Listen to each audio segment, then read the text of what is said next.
So the first part of the warm-up is just to jump on a bit of cardio, 5 to 10 minutes at an easy pace, get your heart rate up, start to get focused for the session you're about to do. Now, if you've had a bit of a fast-paced walk or you've decided to run to the gym, this part may not be necessary, and that's cool.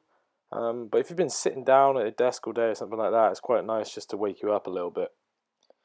Then next we move on to using either a hockey ball, or I'm using a lacrosse ball here, and you're just going to place it underneath your glutes and put as much weight through that as you can. It can be quite sore, this one, and just roll around on each cheek.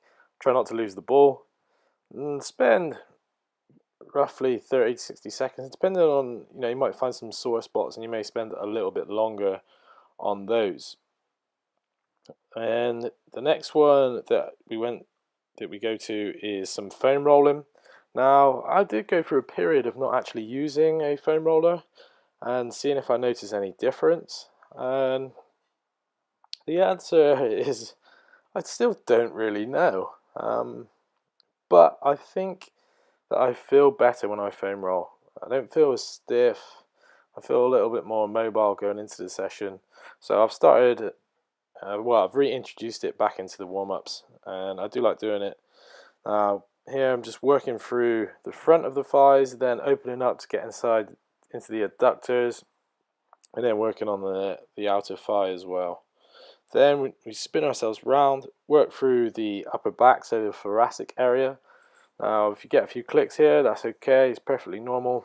This often gets people suffer with good thoracic mobility, so it's nice to do this. And then also, you see I do some T-spine extensions where you place the hands behind the head and just open up that upper back.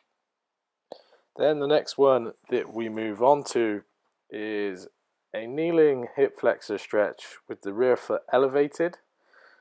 Now on this one, this is a sort of an advancement from the regular kneeling hip flexor stretch, and it takes the stretch a little bit deeper. The key here is to stay upright and really try and push the hip that you're stretching forwards without excessively arching your lower back.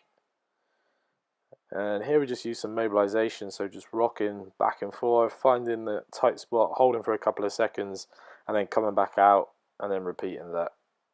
And the next one is a good pattern for the squat movement, and it's a rocking adductor stretch. So you rock back, hold for a couple of seconds, and then rock forwards. Key here is to try and keep that lower back in a good position so it's not rounding, so it mimics that squat position. Really nice one for opening up the inside of the thighs and around the hips. And the next one we do is a stretch you can actually do on a daily basis if you're sat at your desk or sat on the sofa at home.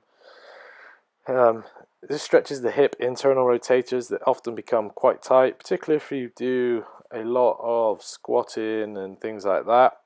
So you just want to sit nice and tall, place the leg across the knees on the floor, and then just press down on that knee to get a stretch in that hip area. Now you can use some different techniques here, and that you can resist yourself and then relax, and things like that work well. Then we move on to some mountain climbers.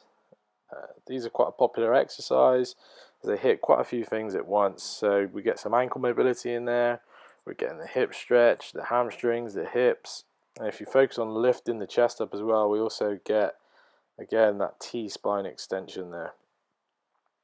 And the next one we do, we move on to banded squat. So attach a band around the rack, and this helps to just pull you into a slightly deeper position. Hold for a couple of seconds in that bottom position. Focus on driving the knees out, opening up the hips. I'm not massively concerned, as long as you're not excessively folding over here, it's okay. You see my lower back rounds a little bit. I'm more focused on getting that stretch in the groins. Then we finish with some forward and backwards leg swings, and then we move into some side to side leg swings, progressively trying to increase the height that we go, and also progressively increase the speed of these. And this warm-up should take you roughly 5 minutes, and I guarantee it will have you feeling better before you go in and train. If you have any questions then please feel free to get hold of us. Instagram, Facebook, and follow us on YouTube at Live Strong, Look Strong.